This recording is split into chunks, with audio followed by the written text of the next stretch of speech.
Apakah thariqah yang ada di dunia? Di Indonesia ada namanya Jam'iyah Ahlul Thariqah Al-Mu'tabarah. Presidennya Habib Lutfi bin Yahya Pekalongan. Habib Lutfi bin Yahya memberi saya gelar Syekh Abdul Somad. Saya bukan gak hormat pada beliau, belum saya pakai, takut demam. Karena namanya terlalu besar. Di kampung saya kalau ada anak demam, dilihat, oh ini namanya terlalu besar. Jadi bawaannya meriang, panas dingin. Syekh Lutfi bin Yahya, Presiden Thariqat. Yang paling besar di Maroko namanya Thariqat Tijaniyah. Kemudian Thariqat Syaziliyah. Itu ulama besar ilmu hadis namanya Syekh Muhammad bin Abdullah bin Siddiq Al-Ghumatariyah. Jadi tarekat itu banyak. Kalau di Mesir ada namanya Al-Majlisul A'la Lis-Turuq As-Sufiyah. Al-Majlisul A'la Lis-Turuq As-Sufiyah. Dan majlis ini boleh utusannya duduk di parlemen. Waktu zaman saya di Mesir, ketua Al-Majlisul A'la Lis-Turuq As-Sufiyah namanya Syekh Ahmad Omar Hashim, rektor Universitas Al-Azhar yang juga di hadis. Jadi di sana ahli hadis, profesor, doktor, rektor, tapi juga mengamalkan thariqat. Thariqat itu adalah jalan untuk mengingat Allah Subhanahu wa ta'ala. Jadi jangan kelahi antara Syaziliyah dengan Naqsabandiyah dengan Qadiriyah, kemudian Abah Anom, kombinasi antara dua TKN, thariqat Qadiriyah wan Naqsabandiyah. Kalau mau mengamalkan thariqat, yakinkan dua. Yang pertama ada silsilah sanadnya. Yang kedua ada mursyidnya, mursyidnya orangnya soleh. Kalau ada sanadnya, thariqatnya mu'tabar, lalu kemudian mursyidnya orang soleh, silakan amalkan. Thariqat kita adalah thariqat mu'tabarah, tasawufnya sunni, bukan tasawuf falsafi, ahlus sunnah wal jamaah. Ustadz, ini ada thariqah baru. Thariqah apa namanya? Thariqah Somadiyah. Yang mendirikannya siapa? Uwas. Oh, nggak bisa. Karena dia tak ada silsilah. Kita ikut aja yang sudah ada silsilahnya. Al-isnad minad din. Laulal isnad laqala man sya'a ma sya'a. Kalau bukan karena sanad, orang akan ngomong seenaknya saja. Fanzuru amman ta'khudhu dinakum. Perhatikan kamu ngambil agama ini dari siapa? Bersanad dari kiai-kiai kita sampai kepada Imam Muhammad bin Idris Asy-Syafi'i, bersanad dari guru-guru kita sampai kepada Imam Abul Hasan Al-Asy'ari, bersanad dari guru-guru Habib kita sampai kepada Syekh Bahauddin An-Naqsabandi, sampai kepada Nabi Muhammad sallallahu alaihi wasallam.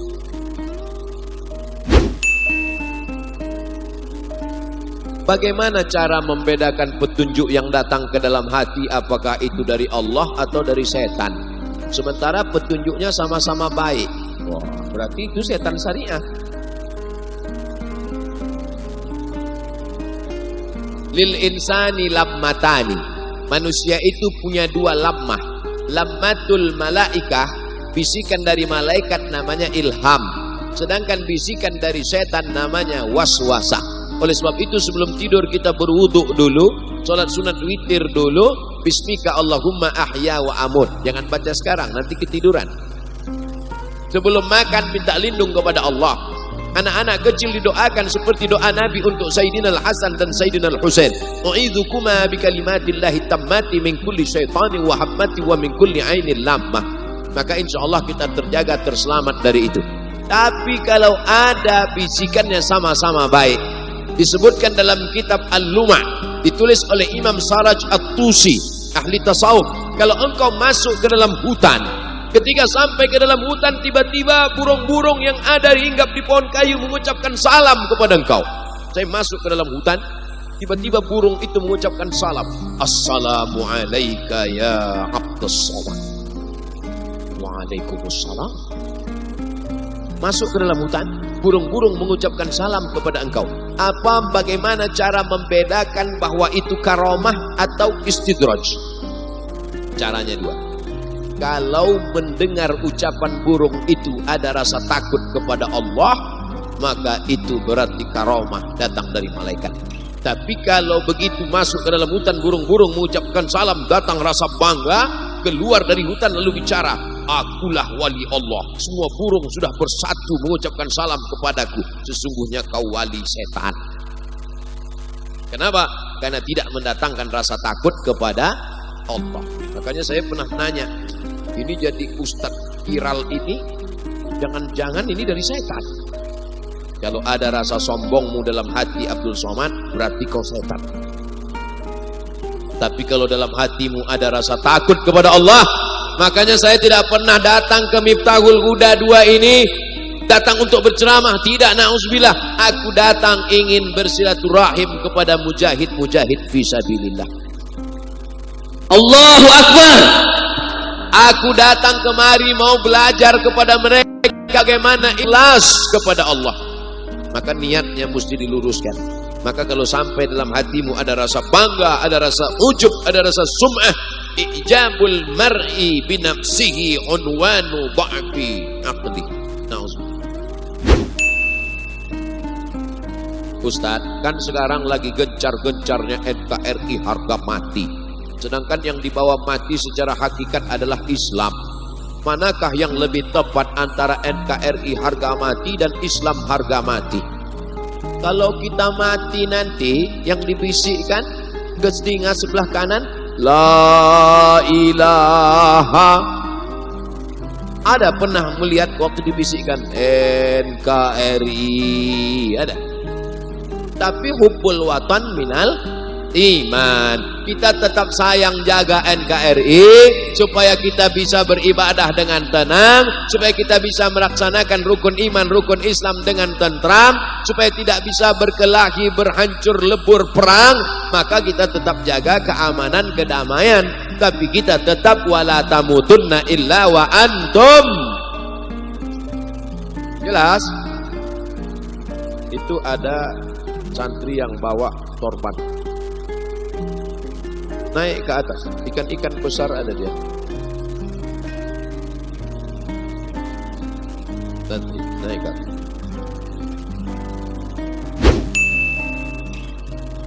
Mohon pencerahannya menyikapi hukum waris di zaman sekarang, laki-laki perempuan itu disamaratakan. Padahal dalam konsep Al-Quran jelas bagian laki-laki dan perempuan itu dibedakan. Dalam kasus ini boleh apa tidak? Lidzakari mislu hazzil unsayain. Anak laki-laki dapat 2 kali bagian anak perempuan. 2 kali diulang Allah dalam Al-Quran. Tidak ada ayat yang paling detail, ayat paling lengkap kecuali tentang waris. Walakum nisfu ma taraka azwajukum illam yakul lahunna walad fa in kana lahunna waladun falakumur rubu'. Kamu dapat setengah harta istrimu kalau tidak ada anak. Kalau ada anak kamu dapat 1/4. As-sumun 1/8, as-sudus 1/6, as-thuluts 1/3, an-nisfu setengah. Disebutkan secara detail Al-Quran. Siapa yang merubah hukum Allah, wa man lam yakum bima anzalallah fa ulaika humul kafirun fa ulaika humul fasiqun fa ulaika humuz zalimun. Maka tidak bisa amandemen manusia untuk merubah hukum Allah Subhanahu wa ta'ala. Jangan coba-coba untuk merubah hukum Allah. Laki-laki diberikan 2 kali bagian perempuan, bukan berarti diskriminatif, bukan berarti merendahkan perempuan. Kenapa laki-laki diberi lebih banyak? Karena laki-laki bertanggung jawab memberi nafkah, mahar nikah. Ar-rijalu qawwamuna 'alan nisa. Saya kena juga nih. Saya pakai sarung tapi di dalam tetap pakai celana. Kapankah seseorang bisa dikatakan ikhlas yang sesungguhnya?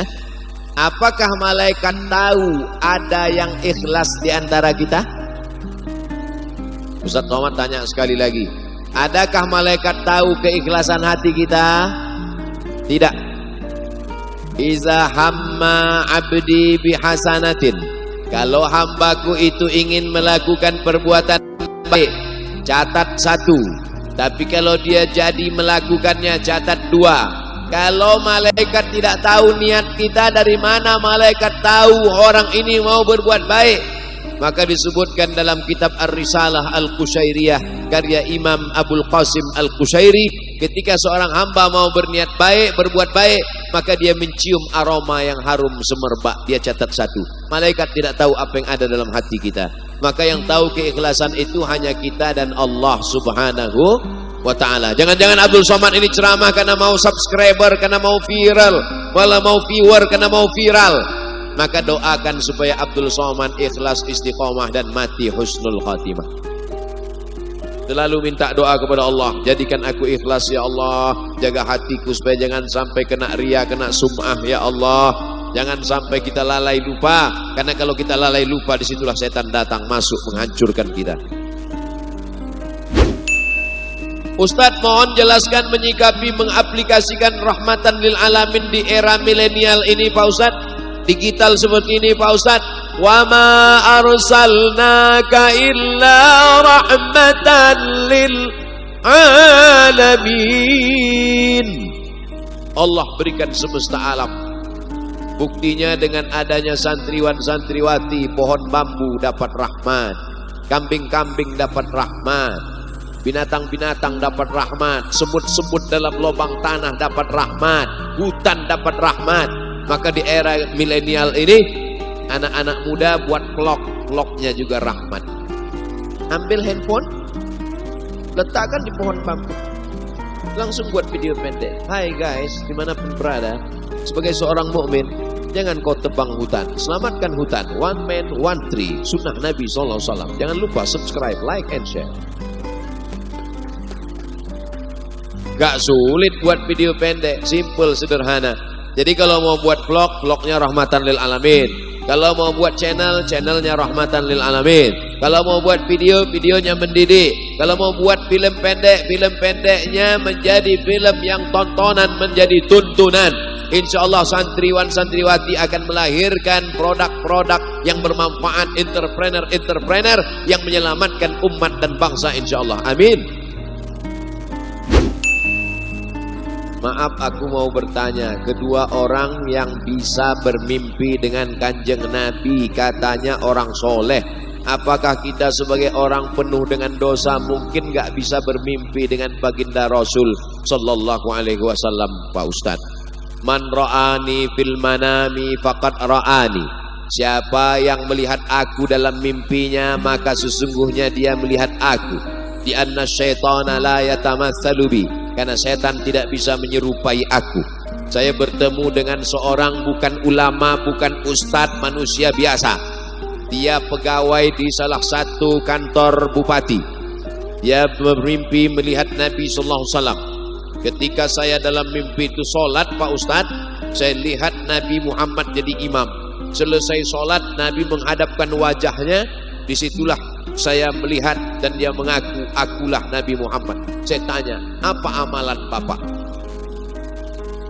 Ada tetangga saya ngejek saya, ngajak saya berantem. Terus saya maafkan dia.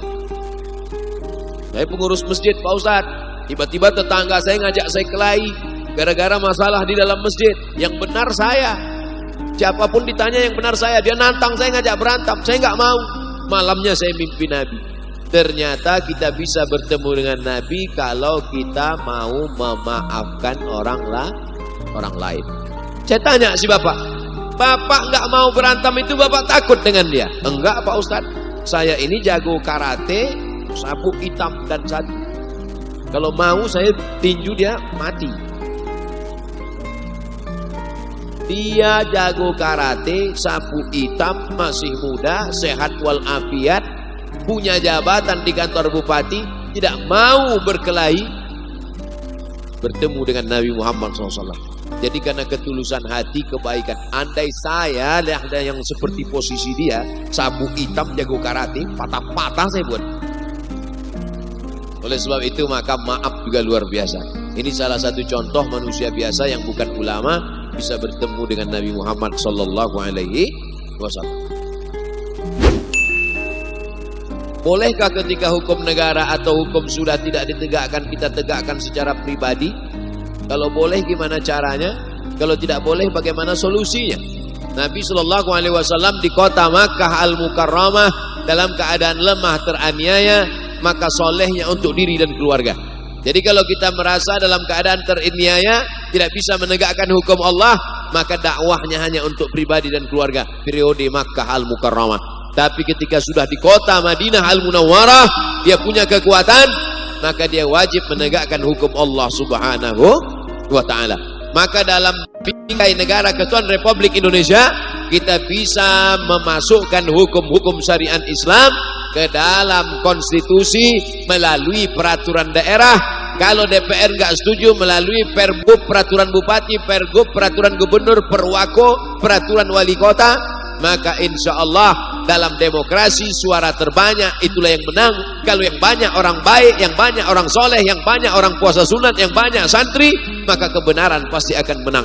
Makanya jangan hiruk pikuk dakwah ini hanya dalam pesantren saja, tapi ditebarkan di tengah seluruh umat sesuai dengan profesi kita masing-masing. Tablik akbar tidak hanya di pesantren, tablik akbar di stadion, tablik akbar di GLBK Bandung Lautan Api, 100.000 orang, tidak hanya santri, semua pengusaha, bisnismen, masyarakat, pemabuk, yang mabuk-mabuk pun ikut pengajian, sementara ngaji berhenti mabuk, habis itu mabuk lagi. Paling enggak pas mabuk itu dia berhenti, paling enggak pas sedang pengajian dia stop sejenak. Nah, ini dakwah, ini ada ring 1, ada ring 2. Ini yang santri-santri ring 1 baca kitab, tapi ada yang ring 2, ada yang ring 3. Oleh sebab itu maka ini mesti dikelola dengan baik, dakwah-dakwah ini dengan berbagai macam metodenya. Apa hukum bercadar? Ada perempuan cadar sini? Kenapa kalian bercadar? Nanti ibu-ibu ini ada yang ngejek. Oh, kenapa bercadar? Kau menjaga pipimu ya? Kau menjaga lubang hidungmu ya? Kau menjaga bibirmu ya? Hai perempuan yang bercadar, kalau ada perempuan-perempuan ibu-ibu nanya kenapa kau bercadar, jawab dia, aku bercadar bukan menjaga pipiku, aku bercadar bukan menjaga lubang hidungku, aku bercadar bukan menjaga bibirku, aku bercadar menjaga mata lakimu yang gatal.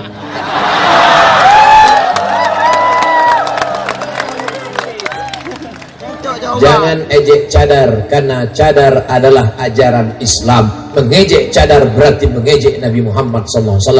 Betul? Begitu juga jangan mengejek poligami, karena poligami adalah ajaran Islam. Mengejek poligami berarti mengejek ajaran Nabi Muhammad SAW. Betul? Tengok, saya mancing aja. Begitulah rupanya yang tak terkeluarkan selama ini. Malam ini terpuaskan mereka. Betul, nampak betul tertekan.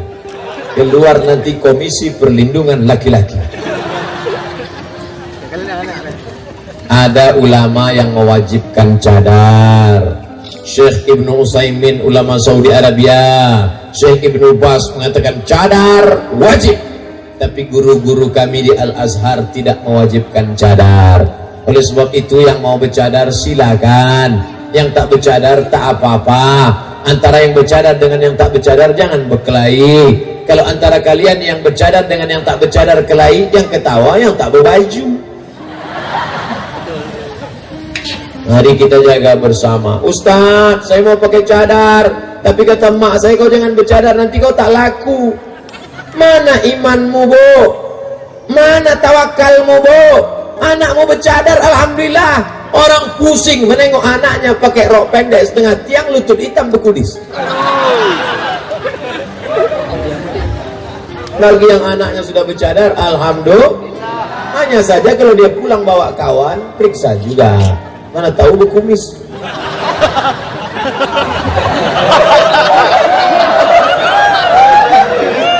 Bagaimana hukum membaca Quran di samping mayat? Ini kok baca Quran di samping mayat? Buka tafsir Abul Fida Ismail Ibnu Katsir, namanya tafsir Al-Quranil Azim. Nama lainnya Al-Tafsir Ibnu Katsir, tapi nama aslinya tafsir Al-Quranil Azim. Apa kata dia dalam muqaddimah surat Yasin? La tuqra'u fi amrin asirin. Kalau dibacakan pada perkara yang susah, dibacakan pada perkara yang sulit, illa yassarahullah, maka Allah memudahkan. Surat Yasin kalau dibaca pada perkara yang sulit, Allah mudahkan. Makanya ibu selalu baca surat Yasin. Ibu di Paloh masih ada baca surat Yasin kan? Terus Bu baca. Nanti kalau suami ibu nanya, kau sudah baca mana? Yasin bang. Apa baca Yasin aja dari dulu untuk memudahkan abang. Nanti bapak itu kalau agak-agak demam sedikit, bacakan Yasin. 2 gendangnya. Kalau tak cepat sehat, cepat mati. Wal Qur'anil Hakim, innaka laminal mursalin ala siratim mustaqim tanzilal azizir rahim. Bangga kita, rumah sakit mewah, megah, mahal, cantik, keren, tapi dari kaca terdengar suara baca Yasin. Kita pun masuk ke dalam, siapa yang baca tadi? Rupanya MP3 HP. Anak tak ada yang bisa baca Yasin. 3 anak hebat-hebat di situ menengok ayah yang terbujur di ruang ICU. ICU itu artinya ICU, you don't see me. Aku bisa menengok kau, kau tak bisa menengok aku. Ruang ICU itu sunyi, tak ada suara. Yang ada suara Innalillah. Nah, maka yang paling bagus itu adalah membacakan surat Yasin. Kata Imam Abul Fida Ismail Ibnu Katsir, laqinu mautakum, 1 anak membaca Yasin, 1 anak mentalkinkan ke telinga sebelah kanan, la ilaha illallah. Insya Allah yang suka pengajian, yang suka tahlil, yang suka tahtim, yang suka tahmid, yang suka tasbih, mudah dia mengucapkan. Tapi kalau orang yang tak pengajian, la ilaha illallah, berapa harga dolar? La ilaha illallah, gelangku jangan kasih menantu.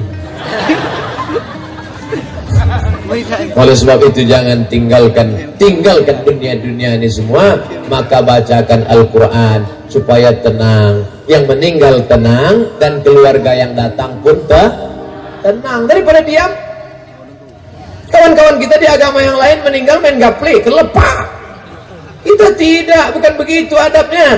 Wa idza quri'al Qur'an, kalau ada orang baca Quran, fastami'u lahu, dengar baik-baik, wa ansitu, diam, la'allakum turhamun. Dibacakan Quran maka turunlah rahmat. Kalau Quran dibacakan ke rumah, turun rahmat di rumah. Kalau Quran dibacakan di kamar, turun rahmat di kamar. Quran dibacakan pada saat takziah, maka turunlah rahmat di sana. Begitu cara memancing rahmat Allah. Beruntunglah ibu-ibu yang suaminya para penghafal Quran, beruntung bapak-bapak yang istrinya para qariah baca Quran. Beruntunglah kalian. Mudah-mudahan yang lajang-lajang ini dipertemukan dengan yang solihah-solihah. Amin. Yang bilang amin yang belum nikah. Anak udah susun paku. Amin. Untuk anak-anak kita maksudnya. Amin. Amin. Ustadz, banyak kalangan dewasa ini membajak nama Ahlus Sunnah wal Jamaah. Yang Ahlus Sunnah itu sebenarnya siapa? Iya juga ya. Yang bajak-bajak sekarang. Nama saya pun dibajak orang di internet. Katanya udah mendukung ini, udah mendukung ini, udah mendukung ini. Saya mana bisa mendukung? Berat saya 49 kilo. Mana buat mendukung mereka? 3 Ahlus Sunnah wal Jamaah. Aqidahnya Asy'ari, fikihnya bermazhab Hanafi, Maliki, Syafi'i, Hambali, tasawufnya Sunni, Junaid al-Baghdadi dan Abu Hamid al-Ghazali. Itu yang dirumuskan. Man huwal Azhari, kata Syekh Ali Jum'ah. Kami ini Azhari. Ustaz Fadil Rahmi Azhari. Kami ini Azhari, alumni Azhar. Siapa itu Azhari? Ahlus Sunnah wal Jamaah. Asy'ariyul aqidah. Aqidahnya Asy'ari. Wujud kitab baqa mukhalafatul hawadis, yamuh binafsihi wahdaniyah qudrat ilmu hayat sama basar kalam. Fikihnya bermazhab Hanafi, Maliki, Syafi'i, Hambali, tapi kami berpegang pada mazhab Syafi'i. Tasawufnya Sunni, bukan falsafi. Tasawuf yang amali, bukan nazari. Itulah tasawuf Abu Hamid al-Ghazali dan Junaid al-Baghdadi dalam kitab Ihya Ulumuddin. Itulah Ahlus Sunnah wal Jamaah. Bagaimana hukumnya orang beramal tanpa terikat oleh satu mazhab? Saya tidak ikut Hanafi, tidak ikut Maliki, tidak ikut Hambali, tidak ikut Syafi'i, langsung ke Quran dan Sunnah. Kalau ada orang ngomong begitu, berarti kau imam mazhab yang kelima.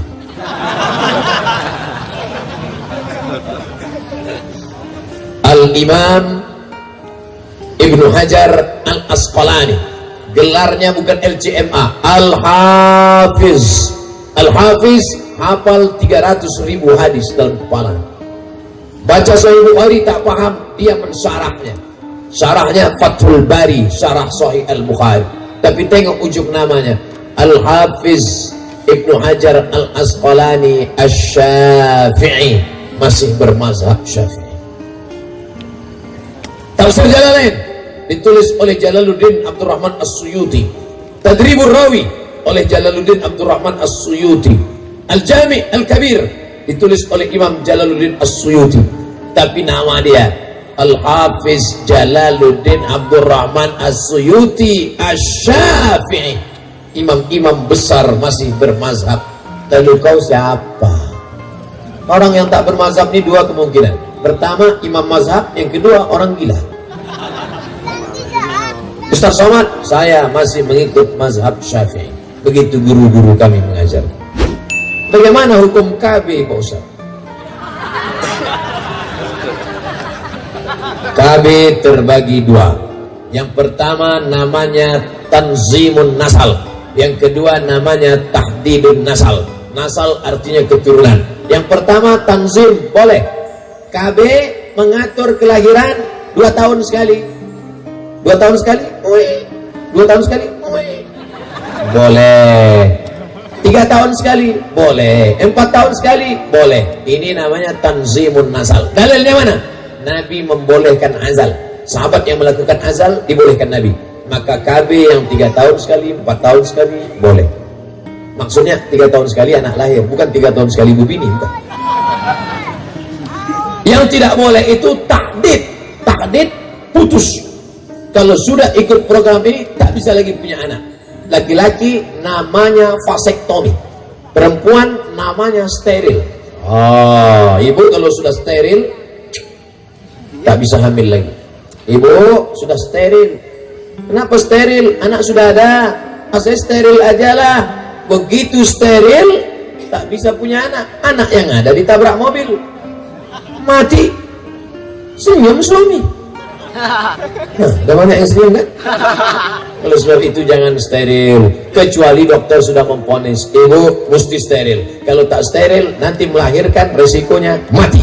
Tak boleh pilih mati. Ibu pilih mati apa steril? Steril aja. Suaminya ditanya, bapak pilih istri ibu steril apa mati? Biarlah mati aja kan? Jangan. Tak boleh. Vasektomi jangan pak. Vasektomi itu kalau sudah putus tak bisa disambung walaupun pakai selasiban. Jadi kesimpulannya KB ini dua. Yang tanzimun nasal, pengaturan boleh, tapi kalau tahdid vasektomi dengan steril tak boleh. Bagaimana hukum perempuan melakukan musafir umrah tanpa mahram? Tidak boleh perempuan musafir, la tusafiranna imra'atun. Tidak boleh perempuan musafir illa ma'adzi mahramin, kecuali dengan mahram. Tapi kata Imam Nawawi, darurat berangkat haji boleh. Syaratnya di sana ada perjalanannya aman. Ada perempuan-perempuan yang amanah ramai.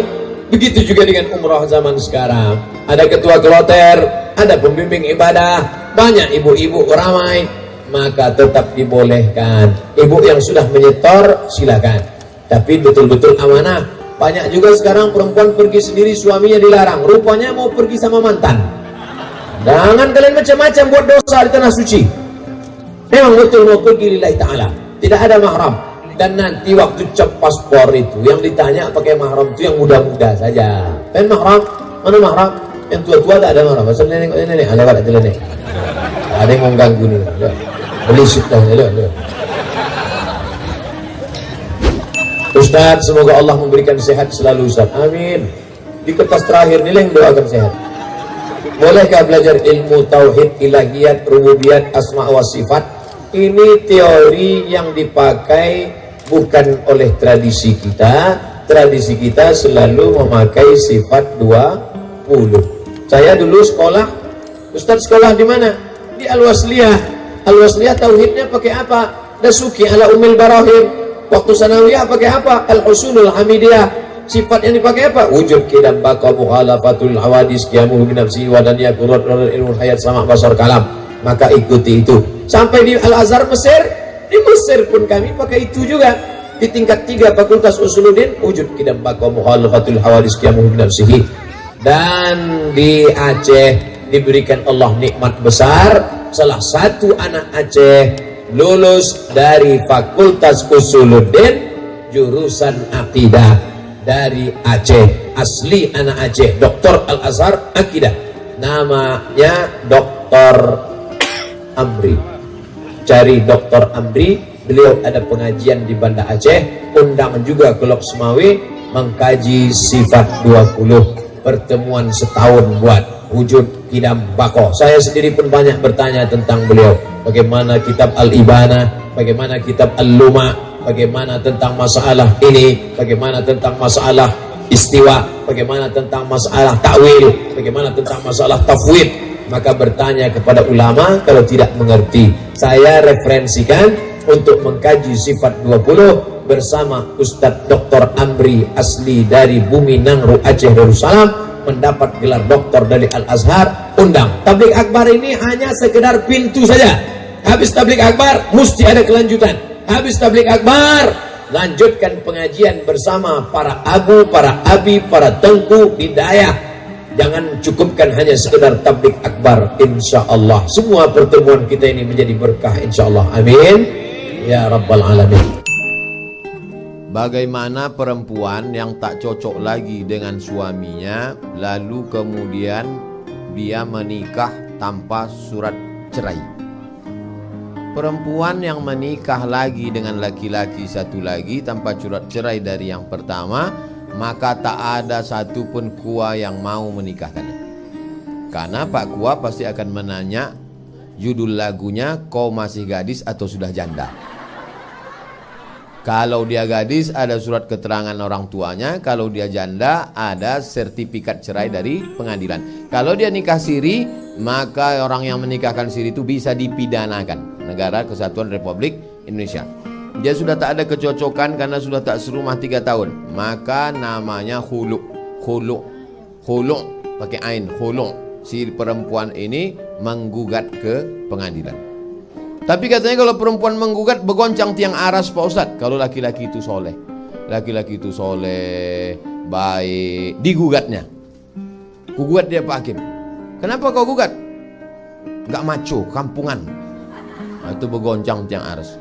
Tapi kalau laki-laki tadi tak ngasih nafkah, memukul sampai biru-biru, kan banyak perempuan sekarang biru-biru matanya. Biru di sini, biru. Bibir pula bengkak macam Angelina Jolie. Entah ditinju ke kawan tuh. Nah itu, maka kalau begitu boleh dia menggugat. Nah, prinsipnya kalau tidak melawan Allah Subhanahu wa taala. La ta'ata li makhluqin fi ma'siyatil khaliq. Begitu prosesnya. Setelah keluar sertifikat baru. Kalau tidak, dia bisa digugat di pengadilan. Laki-laki itu bisa masuk penjara. Yang menikah itu bisa masuk penjara. Karena kita negara hukum. Mohon nasihatnya Pak Ustadz, dalam kondisi Covid dengan kondisi ekonomi yang tak stabil, bagaimana menyikapinya dalam rumah tangga? Karena banyak. Itulah yang udah dibahas selama 1 jam tadi. Oh lah mak payahnya. Itulah yang kita bahas dari tadi. Nanti dengar sekali lagi di radioku. Nantikan dengar selalu ceramah para ulama kita melalui radioku Batam 104,7 FM. Like and share. Ini minta doa untuk almarhum. Bedanya kalau ayah emak kita tak kita sebutkan pun untuk binti sampai. Tapi karena ini bukan emak ayah saya, emak ayah bapak ibu, saya sebutkan namanya. Bapak Kamsani bin Haji Hasan, Ibu Aminah binti Anang, Ibu Nursyah binti Kamsani, karena tak ada hubungan nasab. Kalau ibu untuk ayah emak Ibu sholat malam, pahalanya langsung sampai. Automatically. Langsung, otomatis. Bayangkan ibu punya anak. Anak ibu hafal Quran. Satu hari dia ngulang hafalan 2 juz. 1 bulan hatam. 1 tahun hatam. 1 bulan hatam 2 kali. Setahun hatam 24 kali. Tiap hari dapat 2 juz, 2 juz, 2 juz sehari. Bertetangga pula sama kubur sebelah yang anaknya penyanyi metal. Dapat Yasin pas mau nyambut Ramadan aja. Itu kan baca Yasinnya, Yasin cepat tuh. Jangan. Beruntunglah anak bapak ibu yang hafal Quran. Ini mohon doa Ustaz anak-anak yang sedang belajar di pondok pesantren. Semoga Allah beri kemudahan dalam thalabul ilmi, diberi ilmu yang bermanfaat. Ini doa kedua. Doa yang pertama itu yang paling penting, tahan dia di pesantren. Betul. Kalau tak tahan lari dia, lompatnya pagar. Macam saya dulu lari. Assalamualaikum warahmatullahi wabarakatuh. Waalaikumsalam. Saya bekerja di bank konvensional, sementara menunggu pekerjaan yang baru. Bagaimana hukum pendapatan saya itu? Awak tak boleh ke Islamic Bank. Tak boleh. Kalau pindah ke Islamic Bank, saya mesti cuti 2 bulan. Kalau cuti 2 bulan, anak mati, bini mati, tak makan. Pilihannya 2, mati atau makan riba. La tulqu bi aidikum ila tahlukah.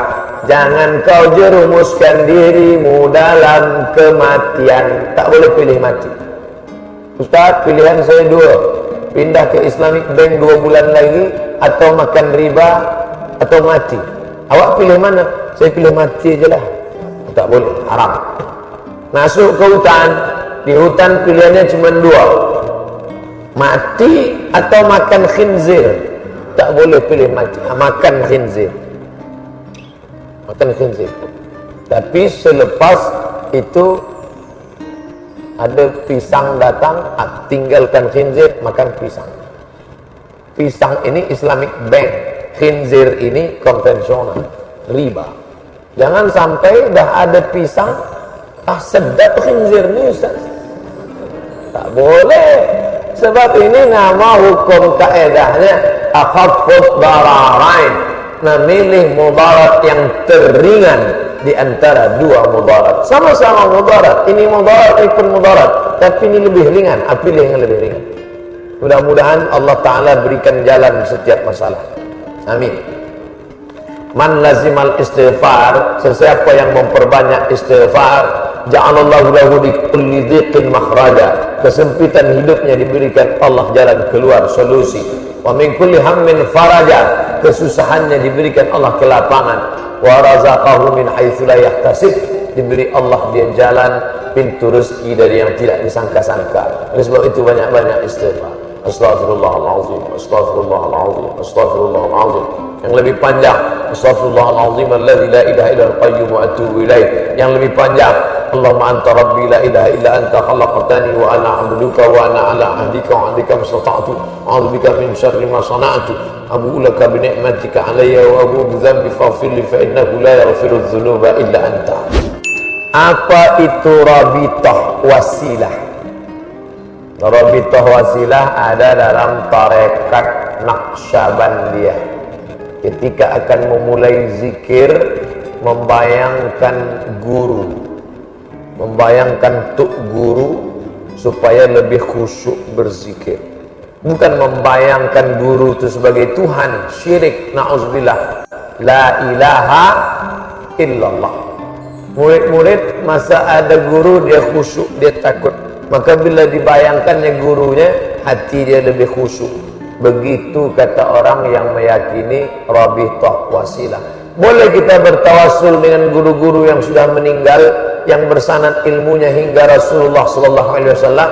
Dijawab oleh Syekh Yusuf Ad-Dimashqi, Dimashq, Suriah. Nama kitabnya Al-Mawsu'ah Al-Yusufiyah fi Adillatis Sufiyah. Bila ada orang bertawassul dengan Syekh Abdul Qadir Al-Jilani, Syekh Bahauddin An-Naqsyabandi, Syekh Ahmad Rifai, Syekh Abdul Hasan Asyazili. Abdul Hasan Asyazili itulah dia tarekat Syaziliyah. Bahauddin Naqsyabandi, tarekat Naqsyabandiyah. Abdul Qadir Al-Jilani, tarekat Qadiriyah. Abdullah Sattari, tarekat Sattariyah. Tarekat ini bukan agama, tarekat ini metode cara berzikir. Kalau tak faham, fas'alu ala zikr in kuntum la ta'lamun. Tanya orang yang tahu bila kamu tak tahu. Nah, sebelum berzikir itu dia bertawassul untuk almarhum Syekh Abdul Qadir Al-Jilani. Al-Fatihah. Aku bertawassul kepada Allah berkat Syekh Abdul Qadir Al-Jilani. Syekh Abdul Qadir Al-Jilani sudah meninggal dunia. Apakah dia betul wali Allah? Ya, dia ahlu sunnah wal jamaah, bukan ahlul bid'ah. Imam Nawawi menyebutkan beberapa karamah keutamaan wali Allah, di antaranya Syekh Abdul Qadir Al-Jilani. Begitu pula para ulama-ulama tasawuf, Jami' Karamatil Auliya, Syekh Abdul Wahab Asy-Sya'rani, termasuk wali-wali Allah. Maka orang yang bertawassul dengan wali Allah itu bukan bertawassul dengan kulitnya, dagingnya, darahnya, karena dia sudah meninggal dunia, tapi bertawassul dengan amal solehnya. Dan tak pula meminta kepada dia, "Hai Syekh Abdul Qadir Jailani, tolong berilah aku jodoh." Mana ada orang minta? Dia minta kepada Allah.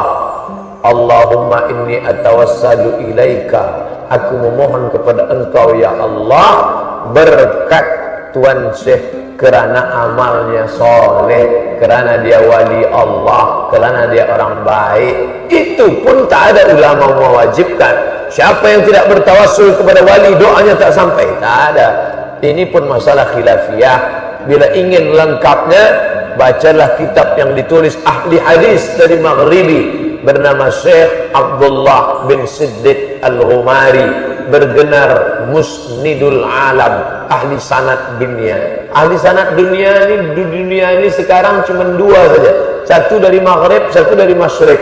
Yang dari Maghrib Syekh Abdullah bin Siddiq Al-Ghumari, yang dari Masyriq Timur Syekh Muhammad Yasin Al-Fadani, meninggal tahun 1990. Jawatan terakhir adalah